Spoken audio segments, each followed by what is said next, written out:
Buenos días a todos. Hace ya, no sé, creo que 3 meses y algo que no me subí aquí, que no tenía la oportunidad de poder compartir con vosotros algo. La verdad que agradezco haberme quitado el burka antes de ponerme aquí, porque aunque es de obligado uso, es bastante incómodo. Bueno, ya empezamos el domingo anterior, o mejor dicho, continuamos con la serie en la carta a los Colosenses, esta carta que escribió el apóstol Pablo a estos creyentes que vivían en Colosas. Y bueno, descubrimos un montón de cosas. Nico el domingo pasado nos habló, nos habló de una serie de cosas muy interesantes acerca de quién es Jesús. Pero yo quisiera empezar esta mañana haciendo una breve reflexión, quizá un poco filosófica, pero no muy complicada. Y es que una de las cosas que caracteriza al ser humano, aparte de ser un ser inquieto, es que se hace muchas preguntas, que se hace muchas interrogantes, ¿no? Tenemos la capacidad, a diferencia de los animales y de otros seres humanos o de otros seres vivos, como las plantas, nos podemos hacer preguntas complejas, cuestionarnos cosas, ¿no? De hecho, eso es algo que hacemos todos los que estamos aquí y todos los que estáis allí. Ahora los que me están viendo desde el otro lado de la cámara, los que están en su casa, también ellos se hacen muchas preguntas, ¿no? Nos hacemos preguntas de, bueno, ¿hará hoy el calor que hizo antes de ayer? ¿O va a llover? Está claro que no. ¿Llegaré a final de mes? ¿Me voy a casar? ¿Cuántos hijos voy a tener, no? Son algunas de las preguntas, dependiendo de la etapa nos llegan este tipo de preguntas, ¿no? De hecho, si yo pienso en mi propia familia, sé que hay dos preguntas muy importantes que normalmente se plantean. Una se plantea aproximadamente a las 10:30 de la mañana y otra aproximadamente a las 1:30, 2 menos cuarto. La primera pregunta que se plantea es, David, ¿qué vamos a comer hoy? Y la segunda pregunta que se plantea es mi hijo Ismael diciéndome, papá, ¿hoy qué comemos? ¿No? Son dos preguntas trascendentes en casa, ¿no? Ahora bien, no todas las preguntas tienen el mismo nivel de importancia, no todas son igual de trascendentes en la vida. Hay preguntas muy sencillas, muy simples, como por ejemplo si la pizza lleva piña o no lleva piña, y qué tanta polémica ha levantado, pero hay otras preguntas mucho más profundas que nos hacemos, ¿no? Si tú tuvieras hoy que buscar 3 preguntas que consideras que son las más profundas y las más importantes que el ser humano o que las personas se han hecho, ¿cuáles pensarías que son? Yo creo que si pensásemos un poco, todos los que estamos aquí coincidiríamos por lo menos en alguna de ellas, ¿no? Para mí, las 3 más importantes que se han hecho desde el origen de la humanidad han sido estas siempre, ¿no? ¿De dónde vengo? ¿Quién soy? ¿Y a dónde voy? Son 3 preguntas trascendentes. Los filósofos comenzaron cuestionándose en eso que tanto nos cuesta entender, que es la filosofía, la metafísica, empezaron a hacerse preguntas profundas acerca de quién es el ser humano, ¿no? No son desconocidas, pero sí que es verdad que la era digital en la que vivimos actualmente es una era de la eficiencia, donde todo tiene que ser rápido e instantáneo. Parece que constantemente se nos trata de desviar para tener un momento especial donde pensar acerca de estas 3 preguntas. Parece que siempre hay algo más importante que pararlo todo y sentarse a pensar acerca de estas preguntas que tienen que ver con nosotros. En realidad lo que ocurre es que es mejor no pensar. Esto es algo que se nos susurra al oído constantemente, ¿no? Mientras se nos ofrece un abanico de cosas que son buenas, pero que evitan que nosotros, o mejor dicho, nos distraen de pensar en cosas más interesantes o más profundas, ¿no? O sea, se nos atiborran o nos adormecen la mente pues, con Netflix, con Facebook, Instagram, un bombardeo de información que lo que hace es saturarnos y realmente entretenernos y distraernos, ¿no? A veces uno cuando tiene niños pequeños hace poco lo mismo, ¿no? Trata de distraer la atención de tu niño pequeño para que deje de enfocarse en lo importante o lo que para él es más importante. Y a nosotros nos ocurre exactamente lo mismo. Ahora, ¿por qué estas preguntas son importantes? ¿Por qué es importante que nos cuestionemos estas cosas? ¿Por qué tenemos que pensar en estas cosas? Yo sé que ahora algunos de vosotros estáis pensando, ¿qué tiene que ver esto con lo que Pablo va a decirnos? Quiero que tengáis un poquito de paciencia, ¿vale? Como decía, estas preguntas son importantes primero porque, como he dicho antes, nos ayudan a profundizar acerca del sentido de nuestra existencia, acerca de por qué existimos. Y lo segundo, porque nos ayudan a profundizar en el sentido de nuestra consistencia. Una cosa es lo que nosotros pensamos y otra cosa es cómo vivimos. Yo puedo tener una convicción supuestamente fuerte, pero la forma en la que yo vivo manifiesta otra cosa totalmente distinta. Es decir, si tú eres una persona que está convencida de que de la nada apareció todo de forma espontánea y que no hay nada más que lo material, vas a tener que pelear con cosas que no sabes cómo explicar. Ni siquiera la ciencia sabe cómo explicarlas. Como por ejemplo, por qué hay todo y por qué no hay nada. ¿De dónde ha surgido esto? ¿Cuál es la causa, ¿no? El por qué todo y por qué no hay nada, ¿no? O por ejemplo, ¿de dónde viene el amor? ¿Qué es el amor en sí? ¿De dónde surge esto? ¿Es simplemente química o es algo más que química, ¿no? ¿Cómo se mantiene todo en orden en el universo? ¿De dónde viene esto? Sí, las leyes naturales, pero bueno, ¿y esas leyes de dónde surgen? ¿Del caos? ¿O tendrás que lidiar también con el origen justamente de las fuerzas naturales, ¿no? Ahora, en cambio, si eres una persona que cree en Dios, que tiene una visión deísta del mundo, que cree que hay un ser, vas a tener que lidiar con el hecho de cómo afecta o no la realidad de que ese Dios es tu creador. ¿Cómo eso te afecta día a día? ¿Qué implicaciones tiene eso en tu vida? Por eso estas preguntas nos ayudan a evaluar esta serie de cosas. Vale, ya he dicho que era una pequeña introducción metafísica, ¿vale? Así que ahora quiero tomarme unos segundos para leer los dos versículos, estos dos versículos de la carta a los Colosenses que están en el capítulo 1, que son los versículos 16 y 17, son muy cortitos, los voy a leer con vosotros y luego vamos a ver qué es lo que dice el apóstol Pablo aquí, ¿vale? Y dice así, dice, porque en él fueron creadas todas las cosas, tanto en los cielos como en la tierra, visibles e invisibles, ya sean tronos o dominios o poderes o autoridades. Todo ha sido creado por medio de Él y para Él. Y Él es antes de todas las cosas y en Él todas las cosas permanecen. En este corto fragmento, el apóstol Pablo lo que está haciendo es una descripción sublime acerca de quién es Jesucristo. Para Pablo, Jesús no es solamente un maestro, no es solamente una persona inteligente, no es solamente alguien brillante, no es solamente alguien que venga a luchar contra la opresión a los pobres. Es mucho más que eso. Y es lo que hace Pablo aquí, es lo que describe Pablo aquí. De hecho, los eruditos, la gente que estudia el original del Nuevo Testamento, explican que estos versículos del 15 al 20 forman una frase griega con un estilo poético. Es como un poema. Y los poemas normalmente se escriben para expresar cosas difíciles de explicar. Así que Pablo lo que hace aquí es utilizar este estilo poético para describir de una forma apasionada la superioridad de Jesús sobre todas las cosas creadas, sobre todo lo que podemos ver, ¿sí? Y esta mañana quiero ver con vosotros 4 aspectos que Pablo explica y expresa acerca de la persona de Jesús.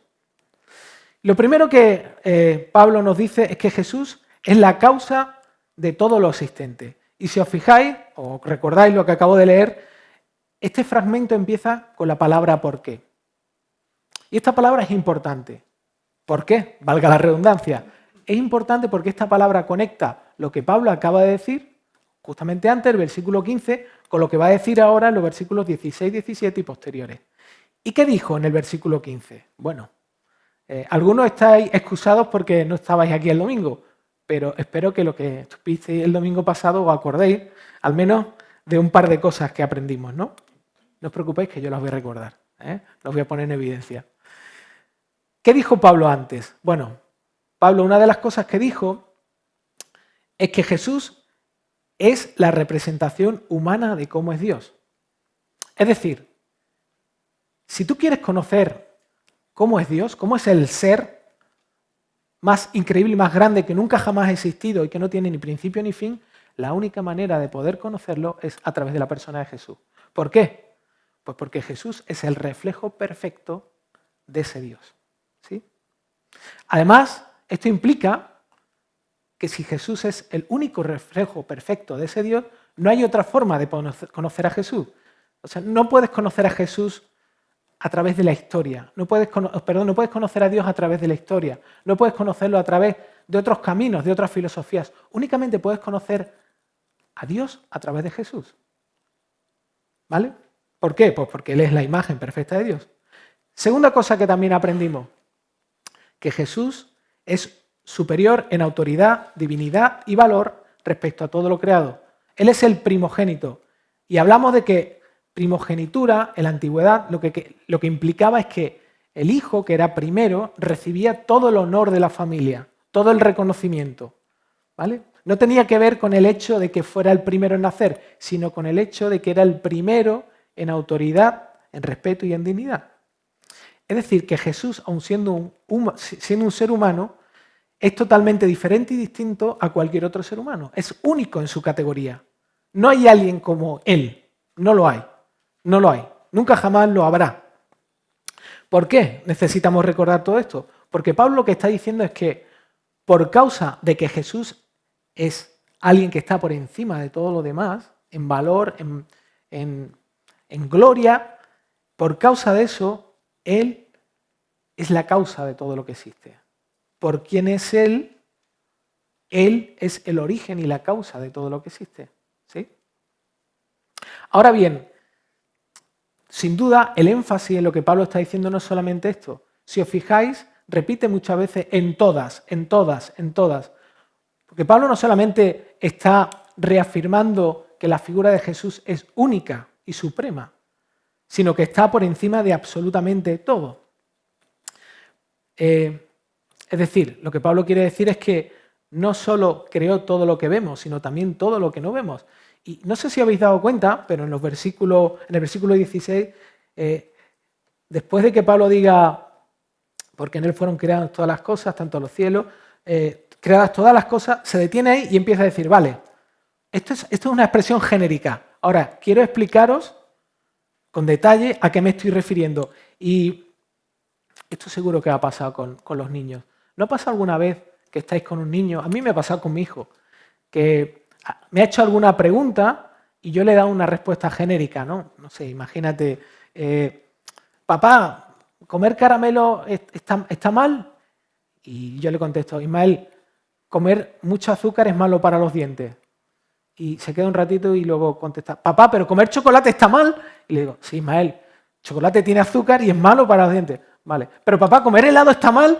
Pues Pablo está teniendo un diálogo similar con los colosenses para que no tengan ninguna duda de que cuando él dice que Cristo es supremo y superior a todas las cosas, se refiere a todas las cosas. Y él da cada detalle de qué cosas, ¿no? Y aquí Pablo habla justamente no solamente de las cosas que podemos tocar y ver, sino habla de un ámbito, de un área que no podemos ver. O sea, se da por hecho de que hay un mundo espiritual que no reconocemos, pero que también es muy inferior a Cristo, ¿no?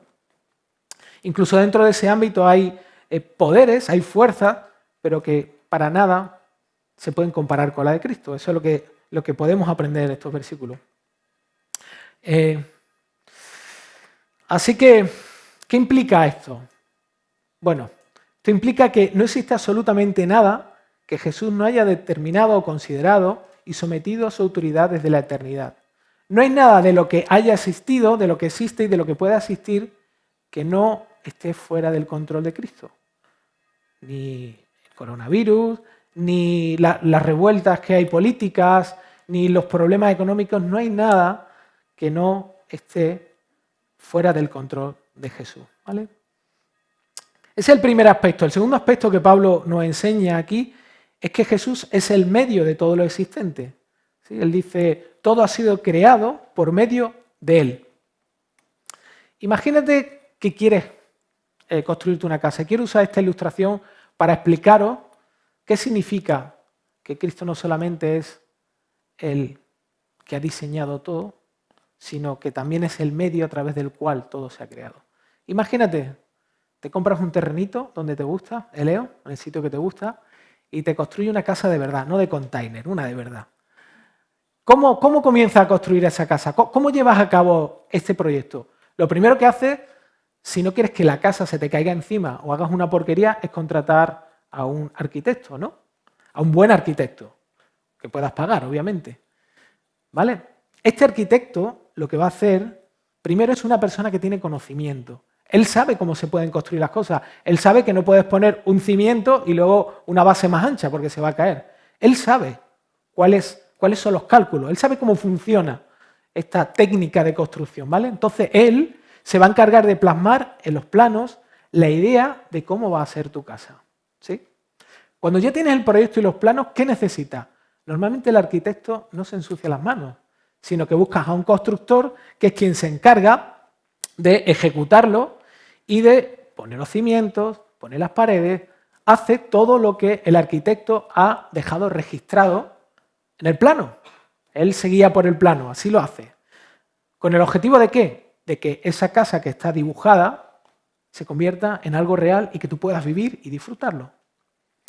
Usando este mismo ejemplo, Pablo no quiere decirnos únicamente que Jesús es quien estaba sentado en su estudio de arquitectura dibujando cómo iba a ser el mundo y luego dijo, bueno, que se haga solo o ya mandaré a alguien que lo haga, sino lo que está diciendo Pablo es que Jesús mismo fue quien se involucró personalmente, es quien se ensució en las manos para crear todo lo que vemos, incluido nosotros.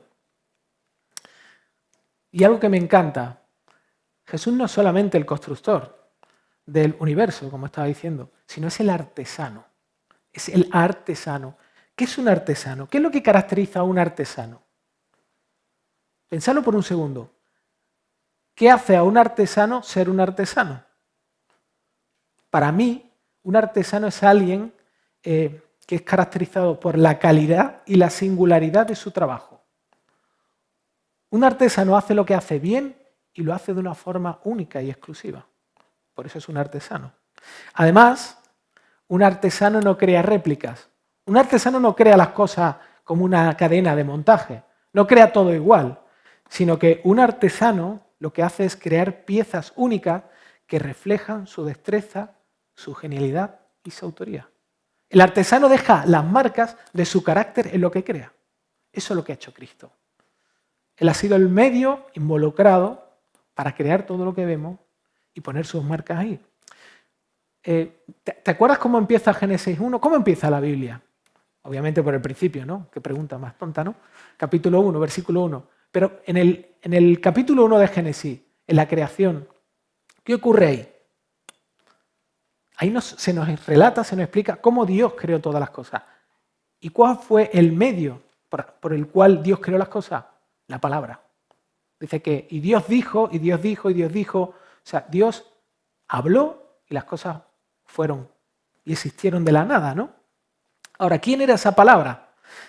Si no tuviéramos el Evangelio de Juan sería difícil saberlo, pero en el Evangelio de Juan, en el primer capítulo, se nos explica claramente que esa palabra que estaba con Dios era Jesucristo. Él es quien le dio forma y puso nombre a todas las cosas antes de que nosotros existiéramos. ¿Sí? Estuve mirando en internet algo muy interesante. No sé si lo sabéis, pero cada año se descubren un montón de especies animales nuevas. Cada año hay un montón de especies animales desconocidas que de pronto aparecen. O sea, aún el ser humano no ha sido capaz de hacer una taxonomía, una clasificación de la cantidad de animales que hay en todo el mundo. Cristo ya sabe el nombre de esos animales, ya los conoce porque los creó Él. Así que quiero que entendáis el nivel no solamente de conocimiento, sino de involucración que Cristo ha tenido en la creación, en todo lo que nos rodea. Tercera cosa que Pablo nos enseña en estos versículos, dice que Jesús es el fin de todo lo existente. Eso está en el versículo 16, al final dice, todo ha sido creado por medio de Él, y termina diciendo, y para Él, ¿no? Él es el fin, es la finalidad de todo lo que hay creado. Vamos a jugar un juego, ¿vale? Va a ser un juego cortito, pero sencillo. Si yo os pongo estas tres imágenes, ¿qué es lo primero que se os viene a la cabeza? Si yo os pongo el sacacorcho, si veis el sacacorcho, ¿qué es lo primero que pensáis? En vino, una botella con corcho, ¿no? Una botella que tenga corcho. Y si veis unos guantes, pensáis en los pies, ¿verdad? ¿No? O pensáis en el coronavirus, algunos. Pensamos en manos. O si vemos una llave inglesa, no se nos ocurre pensar que esto sirve para cortar jamón. Algunos lo intentarán, pero sabemos que los resultados van a ser nefastos, ¿no? ¿Por qué relacionamos estos objetos con otros? Los relacionamos con otros porque conocemos la causa de la existencia de dichos objetos. Sabemos que esos objetos existen porque hay una causa, hay algo para los cuales son necesarios. Automáticamente eso en nuestra mente conecta, ¿vale? Ahora bien, voy a poner de nuevo lo que Pablo nos dice en el versículo 16. Dice, todo ha sido creado para Él. Propósito. Todo ha sido creado para Él. Está dando un propósito. ¿Te acuerdas de las 3 preguntas al principio que planteaba? Las preguntas filosóficas que son universales y que han viajado a lo largo de toda la historia de la humanidad. ¿De dónde vengo? ¿Quién soy? ¿Y a dónde voy? Pues en esencia, estas 3 preguntas que constantemente han tratado de buscar una respuesta filosófica, compleja, muy liosa, Pablo las responde aquí de una forma única y usando la misma respuesta. Para Pablo, la respuesta es ¿de dónde vengo? ¿Quién soy? ¿Y a dónde voy? No es una cosa, es una persona, es Cristo. Es Jesús. El propósito de tu vida, de mi vida, el propósito de todo lo que vemos, el propósito de todo lo que existe es la persona de Cristo. Así que Jesús nos diseñó con un propósito. Todos tenemos un propósito. No somos fruto de... Nadie vive sin un propósito. Incluso los que viven sin propósito viven sin ningún propósito, es decir, viven con un propósito. Es imposible quitarse eso de encima. Forma parte de la esencia de lo que nosotros somos. Todo ser humano necesita vivir para algo en la vida. Todo el mundo cuando se levanta buscando un lugar en su mundo. Todo el mundo se despierta por la mañana con un motivo o sin motivo para vivir. Ahora, el gran problema, como decía Borja al principio, ¿no? Hay un problema que la Biblia llama pecado. Y el problema es nuestra incapacidad y ceguera para aceptar y creer que solo por medio de Jesús y en Él vamos a encontrar mucho más de lo que buscamos en otros lugares. Así que el mayor pecado no tiene que ver solo con hacer cosas malas, ¿no? A veces reaccionamos, pecar es hacer cosas que están mal y hacer el bien es hacer cosas que están bien. Pero la Biblia nos enseña otra cosa mucho más profunda. Nos dice que el mayor pecado que un ser humano puede cometer es no vivir para encontrar su sentido y deleite máximo en el arquitecto y el constructor del universo. El mayor pecado es no descubrir que Cristo, que Dios, es mucho más valioso que todo lo demás. Mirando algunas frases de personas reconocidas y famosas, encontré algunas de las siguientes. Me resultaron muy interesantes, ¿no? Por ejemplo, Marilyn Monroe, una de las cosas que dijo fue: la fama no te satisface, te calienta un poco, te da un poquito de calor, te sientes bien, pero ese calor es temporal. Es una de las mujeres más, en su época, más icónicas, ¿no? Otro, David Bowie, un cantante bastante reconocido, bastante seguido, también icónico, dijo: la fama por sí misma realmente no te da nada más que un buen asiento en un restaurante. También es algo temporal, te ofrece muy poco. No sé si te das cuenta, ¿no? Pero la conclusión de estos famosos y otros muchos que podíamos estar mirando constantemente, incluso si evaluásemos nuestra propia vida, la conclusión es la siguiente. La fama, el placer y todo lo creado en lo que busquemos propósito será momentáneamente dulce, pero va a ser insuficiente. No va a ser suficiente para ti. Jesús habló una vez con una mujer samaritana, en una fuente, y le dijo exactamente lo mismo.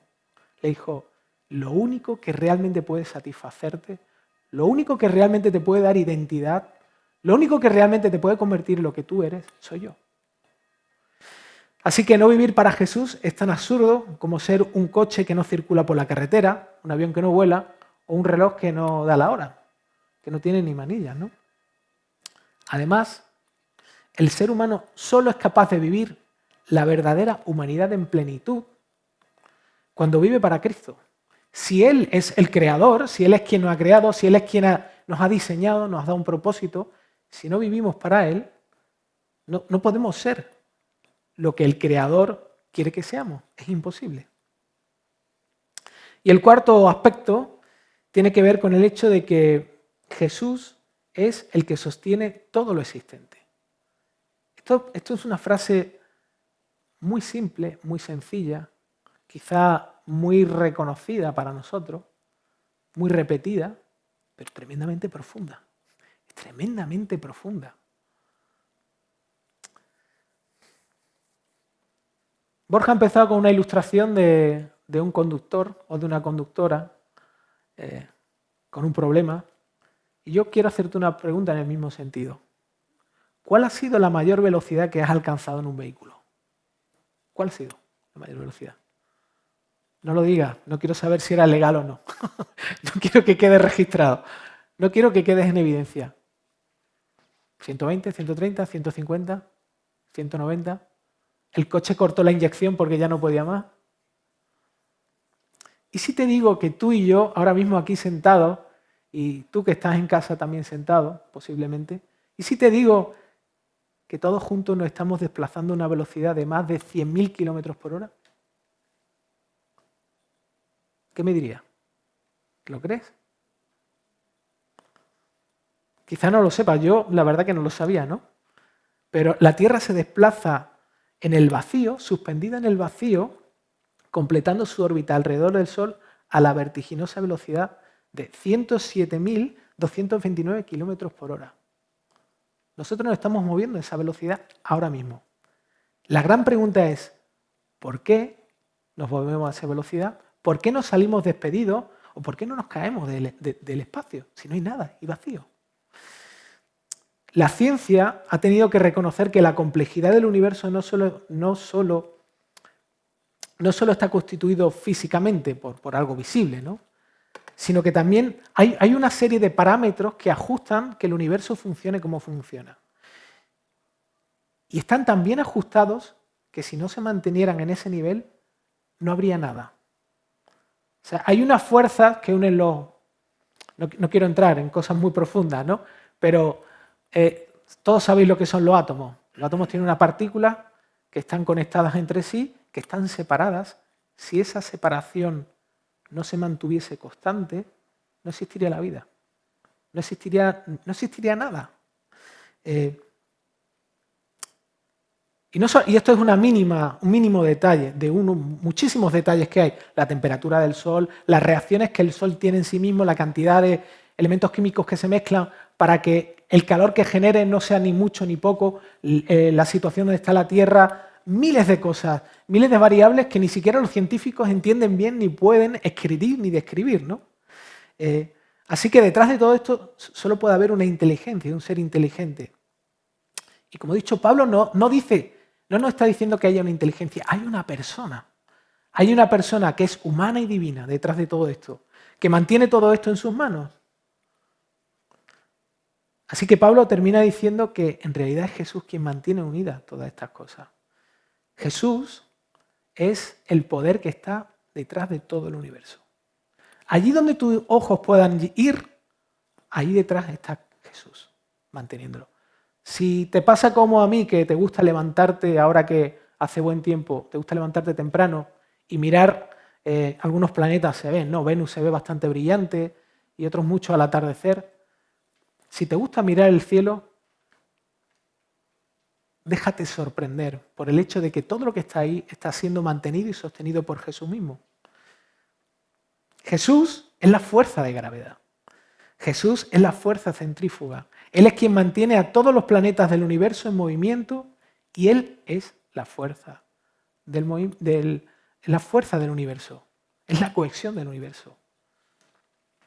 Sin la acción preservadora de Jesús, el universo dejaría de ser un cosmos para convertirse en un caos.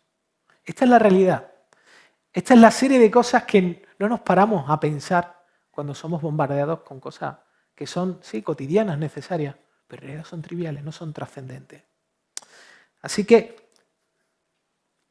quiero llegar a una conclusión en esto. Quiero llegar a una conclusión. ¿Qué hacemos con todas estas cosas que Pablo está diciendo acerca de Jesús? ¿Cómo las manejamos? ¿Dejamos que nos impacten? ¿Dejamos que nos desafíen? ¿Dejamos que nos generen preguntas? ¿Y dejamos que nos lleven a conocer realmente a este ser humano que es divino también y que es Cristo y que hizo algo increíble por nosotros? Que fue a la cruz para que nosotros pudiéramos realmente encontrar nuestra satisfacción y nuestro placer en Él. ¿Por qué hizo esto? Así que mi reto y mi desafío, especialmente si no conoces a Cristo, o como decía Jorge, si lo conoces de hace tiempo, es no caer en la trampa de buscar en lo creado lo que solo podrás encontrar en el Creador. No creas, no te creas esa mentira. No te creas. No estoy diciendo que tengamos que desechar las cosas materiales. Son buenas, pero Cristo es mejor. Cristo es mejor. Te desafío a que tengas un encuentro con Él. No te dejes engañar por el espejismo. Las cosas que brillan y parecen brillar, en realidad no son oro. Solamente Cristo es el verdadero oro, lo que tiene en verdad valor. No sé si esto te ha pasado, a mí me ha pasado muchas veces, ¿no? A veces vas al panadero, compras un pan que se ve muy grande y cuando llega a casa y lo abres, por dentro está lleno de huecos, está vacío, está totalmente, o sea, parecía algo gigantesco, algo muy rico, pero al final la mitad está vacío. Y cuando nosotros ponemos nuestra confianza y nuestros deseos en el éxito, el descanso, el físico, las relaciones, la comodidad, cualquier cosa que uno desea de forma desmedida, lo que está haciendo en realidad es comprando algo muy grande que luego está lleno de agujeros, está lleno de vacío, está lleno de la nada, ¿no? Así es vivir para las cosas creadas, una constante búsqueda y correr detrás de cosas que finalmente se escapan entre los dedos. Así que lo fantástico es que Dios hoy nos invita y nos vuelve a llamar a que nos acerquemos a la cruz de Cristo y que allí saciemos de forma abundante, que bebamos de forma abundante todo lo que Él tiene para satisfacer nuestros anhelos más profundos. ¿Quién soy yo? ¿Quién soy a la luz de esto? Yo soy alguien creado para disfrutar y amar plenamente en una íntima relación al ser más perfecto, digno e increíble que nunca jamás nadie haya podido imaginar o buscar. Y que además me invita a vivir con Él una eternidad. Por eso murió Jesús en la cruz. Sé que hay una posibilidad muy grande de que yo me baje de aquí, terminemos la reunión, volvamos cada uno a nuestra rutina y nos dejemos bombardear por esta asombrosa realidad. Así que antes de bajarme aquí voy a hacer algo. Voy a pedirle al Creador, aquel que se ensució para hacernos, que venga a nosotros y nos despierte a esta realidad y nos permita disfrutar y valorar esta verdad, porque esta es la verdad. Jesús, queremos tomarnos un momento y la verdad que nadie tiene la capacidad ni la dignidad de poder hablar de ti, pero aún así tú nos regalas esta gran verdad. Cómo tú simplificas lo complejo, cómo tú respondes a las preguntas trascendentes del ser humano, no con un concepto, no con una idea, no con una filosofía, sino con una persona. Con una persona, con un ser humano perfecto que a la vez es Dios y que a la vez nos expresa y nos hace llegar a nosotros tu carácter de perdón, de amor, de poder, de superioridad, de supremacía. Señor, cuando vemos esto, Podríamos caer en que tú eres un tirano, pero en realidad no eres un tirano, eres un Dios tremendamente compasivo, misericordioso. Tú no eres Kim Jong, no quieres oprimirnos, no quieres someternos, sino quieres que obviamente vivamos a la luz de esta realidad, que te disfrutemos, que te obedezcamos, pero porque tú eres bueno realmente, porque tú quieres lo mejor para nosotros. Ayúdanos a ver esta realidad, no a verte como un enemigo, sino a verte como realmente un Dios que salva de verdad y que nos convierte en lo que originalmente éramos, lo que originalmente tú diseñaste. Personas que viéndote te aman y te disfrutan y entre ellas se aman de una forma como tú nos amas a nosotros. A eso tú nos has llamado. Así que te pido en nombre de Jesús que tú despiertes nuestro intelecto y que desafíes nuestra mente a acercarnos a ti y a buscarte de una forma sincera. Oramos esto en el nombre de Jesús. Amén.